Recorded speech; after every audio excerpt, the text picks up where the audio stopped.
Good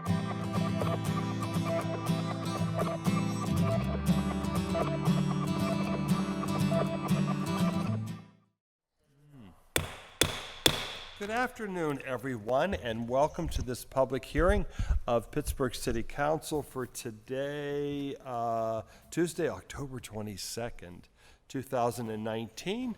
I'm Councilman Kraus. I'll be chairing this afternoon's public hearing. We are joined by Council members Harris and Lavelle. Other members may join us as their schedules permit.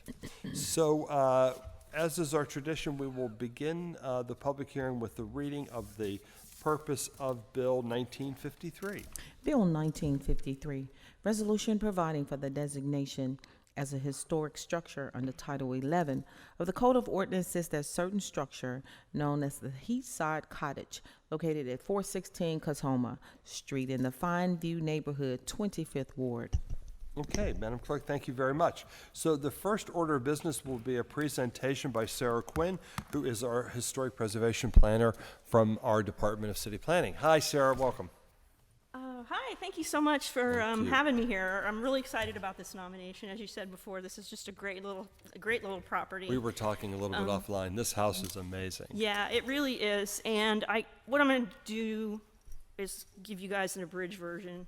The report, the full nomination, is on our website, so you can check that out offline if you choose. But the nomination for this property was received on May 17th of this year, and it's basically, stylistically, it's representative of mid-19th century Gothic Revival style cottage. The exterior walls are composed of red brick laid in a common bond pattern, which is typical of the Gothic Revival style. It also has an asymmetrical and hip and gable roof. The hip and gable is clad in modern asphalt shingles and possesses metal ridge and flashing. And if you go towards the back of the report, you can see from page 12, you can see the very irregular roof line and the materials that the roof is made of.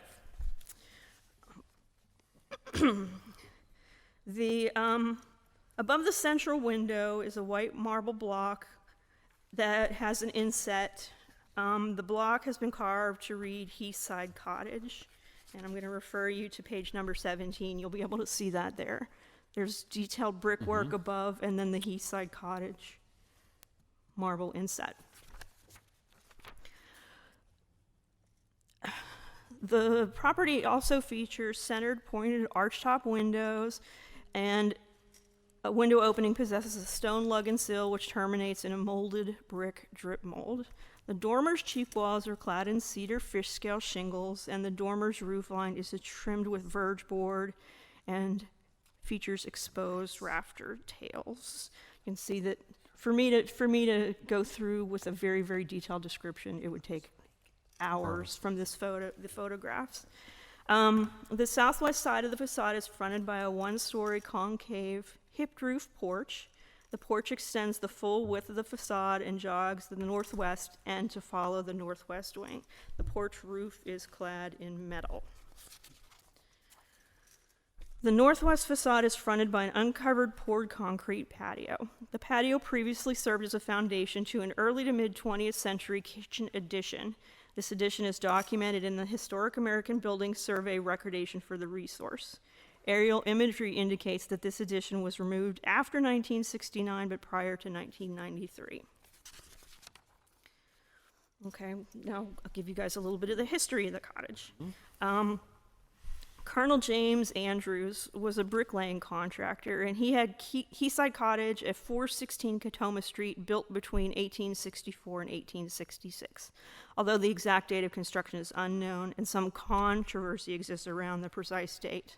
The plaque on the building identifies the date of construction as 1855, while the National Register nomination identifies the date of construction as 1860.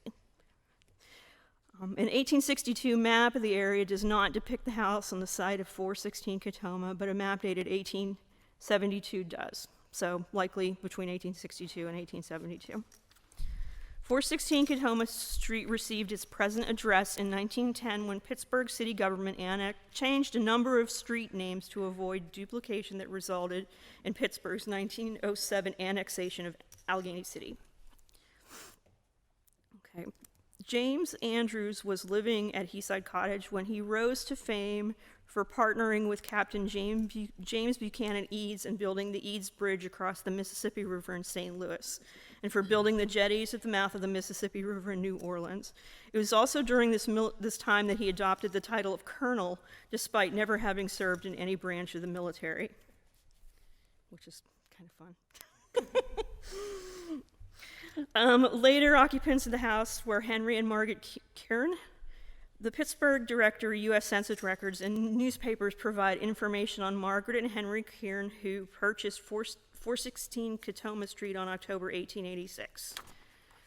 The Kierans purchased, the 1890 veteran schedules show that Henry Kieran served in the Civil War as a private in D Company in the 78th Pennsylvania Infantry, enlisting in 1863 and serving for 1 year and 1 month and 24 days, being discharged in January of 1865.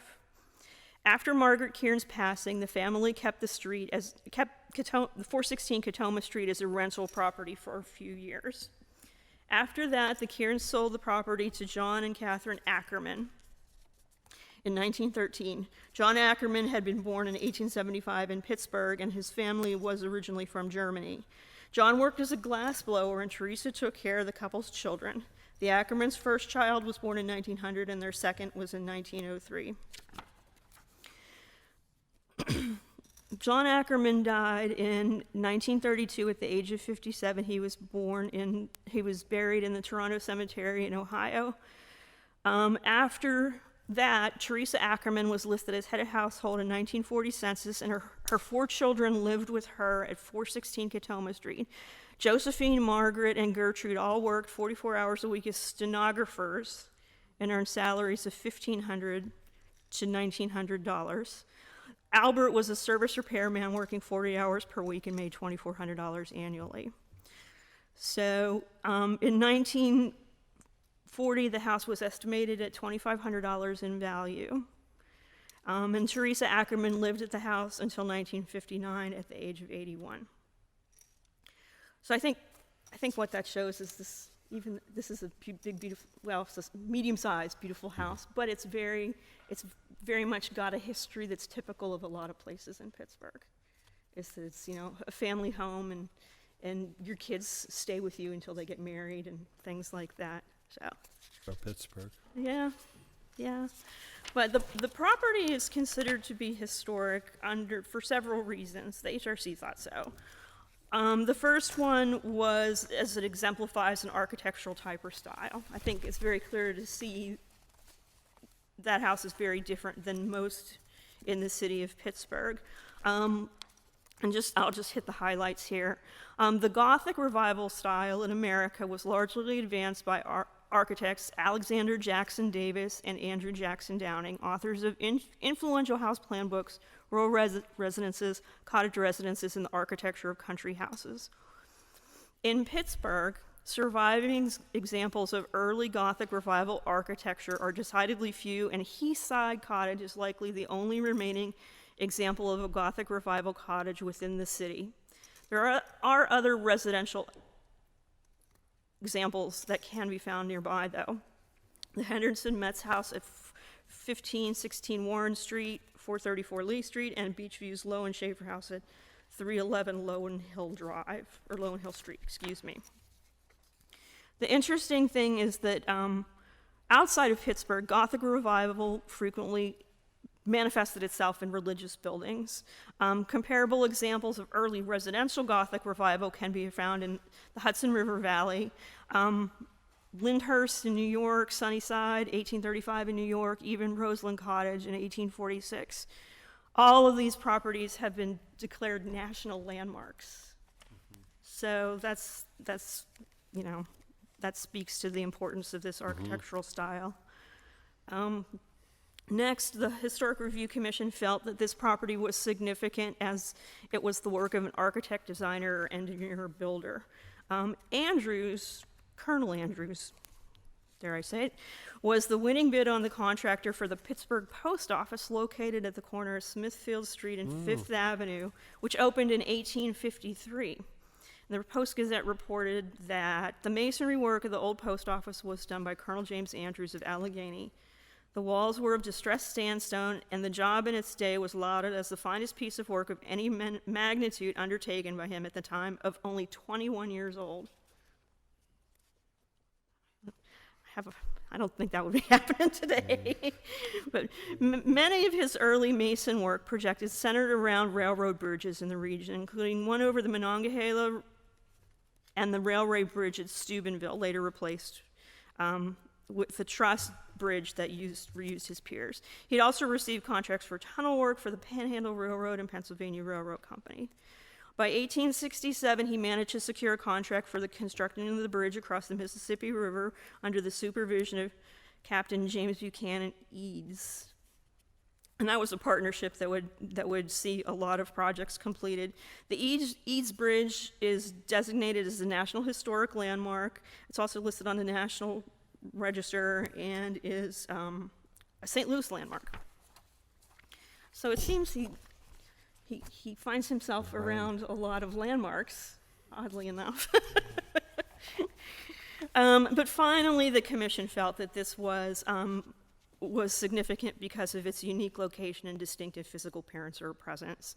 It has a Gothic design that has a distinctive physical appearance and be considered a familiar visual feature in fine view in the city of Pittsburgh. On the streets where Heathside Cottage sits, which is Myler and Katoma, it is notably smaller than the surrounding residences, which are largely of later construction and average 2 to 3 stories in height. Heathside's composition of largely red brick makes it visually distinct from the surrounding houses, which are predominantly clad in vinyl siding, yellow brick. The topography of fine view and the street grid also contributes to Heathside's visual prominence in the neighborhood. So we can, if you want, we can look at the pictures real quick. Yeah, can I ask you a quick question Sure. about the pictures? I can't figure out the original roofing material. Is it slate? It would've been It slate. is slate. I kind of figured Yeah, that it would have be. been. It would have been probably a pattern. There's a photo of it. Is there? The pattern. Is it in here? Yeah, It is, had a of the teardrop roof? shape, and it was, I mean, it's very exquisite. Oh well, there's that one. I didn't see. It's in black, I mean, obviously it's in black and white, but it's. Yeah, it's in the nomination. It's not in here. Oh, not in here. Okay. Yeah. And the fence around it, is that original to it as well? The iron fence, is that original to the it looks like it would be. I was just curious. We don't have an iron fence. It's a wooden picket wood. fence, yeah. Oh, it's wood? It's- Oh, it's it looks like it's brown. cast, like it's iron in the picture. It is wood. I just painted brown. Okay, Yeah, I okay. might have that photograph in here. Because this is the nomination.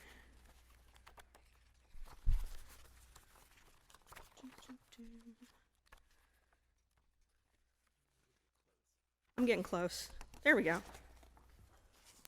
Oh, God, that is so, Well, the interesting It's thing just about this that we magnificent. don't have with most of our houses is in, what was it, 33 they did the tabs documentation on this? 1933, are you familiar with WPA projects? yes. This, they did an architectural documentation on this in 33. So all that information is available. Just here, Councilwoman, would you like to see? Want to see? I've been in it Do you want to see, Councilwoman? quite Gorgeous. a few times. You were in it in 1936, Councilwoman.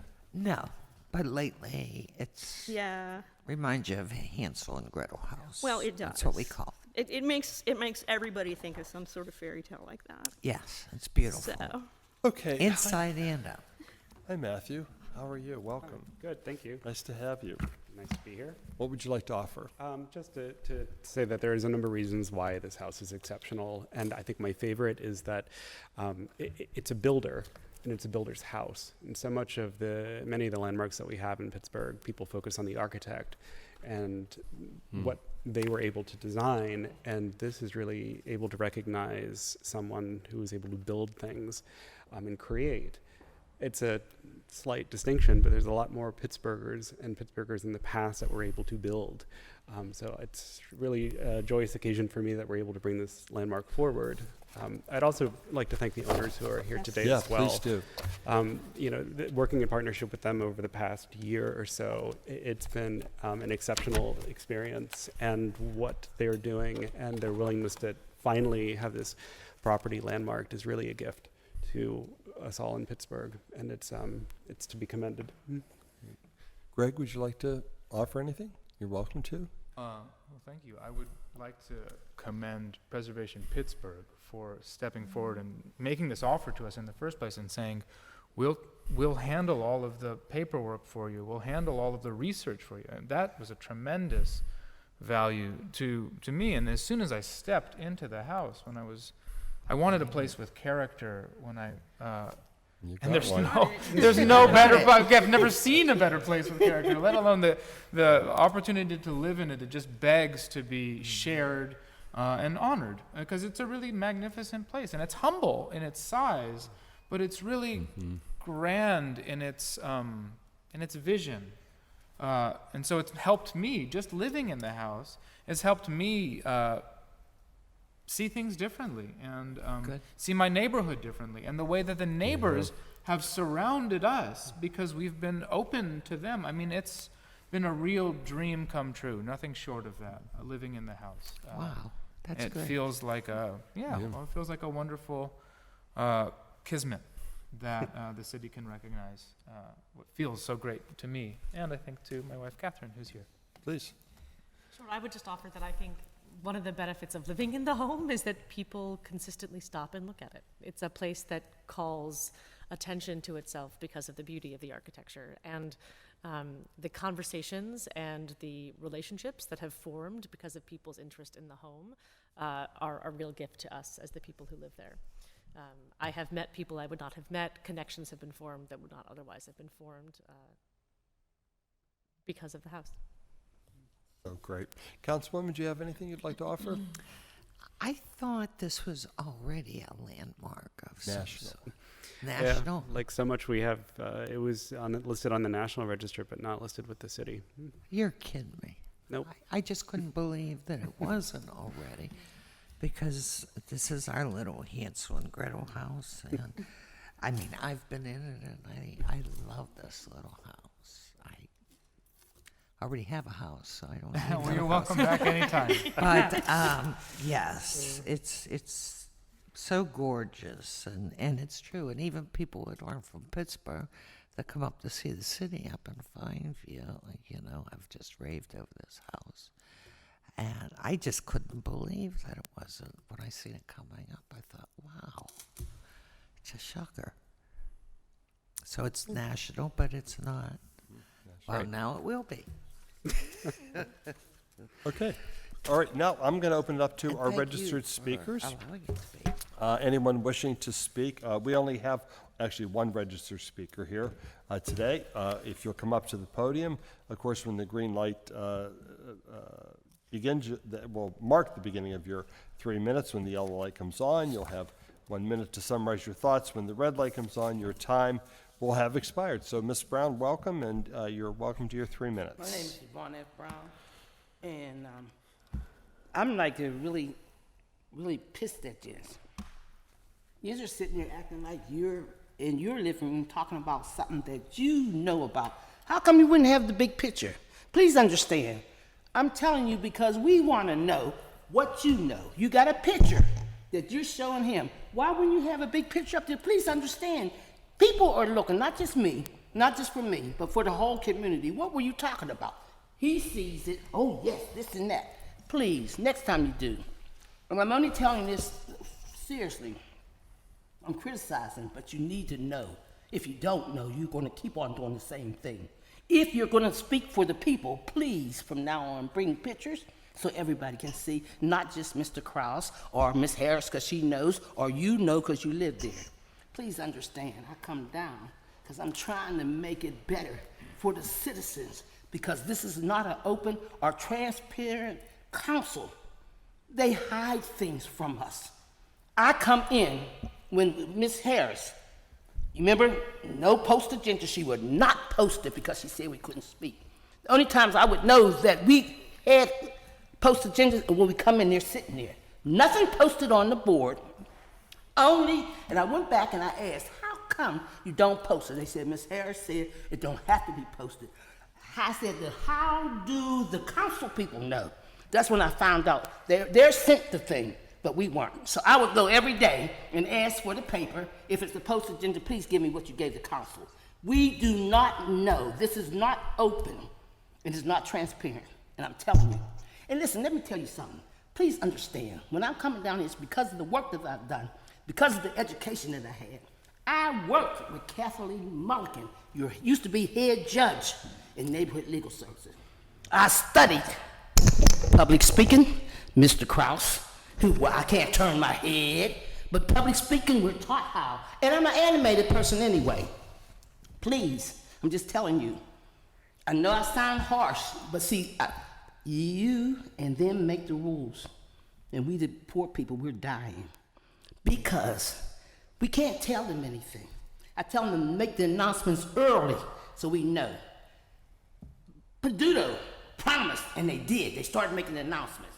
Then it was stopped. I go to Peduto. He said that was Miss Harris. But if you make me president, make me mayor, I promise you, we will put the post agendas.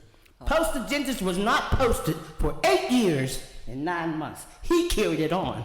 9 months he would not post the post agendas. Please understand, they're not open. You may be. And please, please, if you do come before this table again, please be a little bit open. Please have the paper so we can see, because it doesn't make any sense. I'm just looking at thank what you, Ms. Brown. About. And yes, and I knew as soon as the Thank you. buzzer, but Thank anybody else? Ms. Brown, thank you, Ms. Brown. Yeah, go ahead. Miss You know what? I don't know. Working my last nerve, I swear to God. Okay, thank you for that. And anything else you'd like to offer up before? Okay. Councilwoman, I'm assuming this is in your district, right? Would you like it's this on the... 25/7. I can't understand why they didn't. Would you like this to be on tomorrow's agenda? Yes, please. Okay, so we'll make sure this is on for a preliminary vote. Tomorrow, I'm sure you have the support of the council without any problem at all. And then our final vote will take place Tuesday, October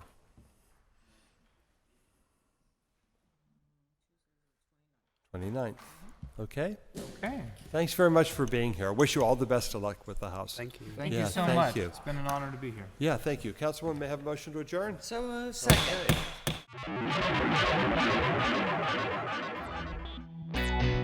Okay.